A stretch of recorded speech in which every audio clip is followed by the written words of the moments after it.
So I'm building in underneath this house, which involves installing some decorative plywood VJ sheets. These sheets are going to be oiled, so they've got to be kept in good condition and cut very neatly. So I wanted to share with you my method for cutting the sheets up neatly. So the first step is to stack the sheets on the slab. The first sheet goes face up and all the rest go face down on top of it. This is to protect the face side of the sheets.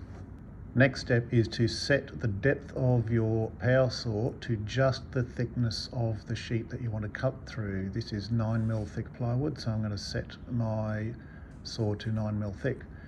When I run the cut through the sheet, you'll find if you've got it set right, it just touches the sheet below, but not enough to actually cut through any layers. And that's all you want. So why do I do it this way? Well, I find being able to walk on the sheets and mark them out and cut them out like this is much easier and more convenient than trying to stack the sheets on top of saw stools with straight edges underneath them. It saves having to hold off cuts and prevent them from falling when you finish cuts. And as you can see, I can walk over the sheets and get to whatever I need to without worrying about damaging the sheets. Using something as a straight edge to run my saw against keeps all the cuts nice and straight.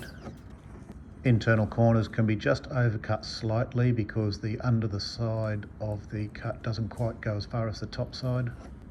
The offcuts don't fall off, so they can just be picked up nice and easily. And any internal corners can just be trimmed up with a handsaw. And the sheets you cut should fit just nice and neatly. Perfect every time. A quick note, check the depth of the saw before each cut, because usually what happens is you cut a sheet, you carry it away to go and install it, and while your back is turned, one of your workmates comes by and uses the power saw and sets it to a different depth. So check the depth before each cut.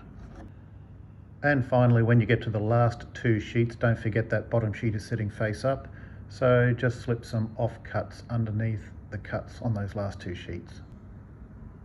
Thank you and good luck.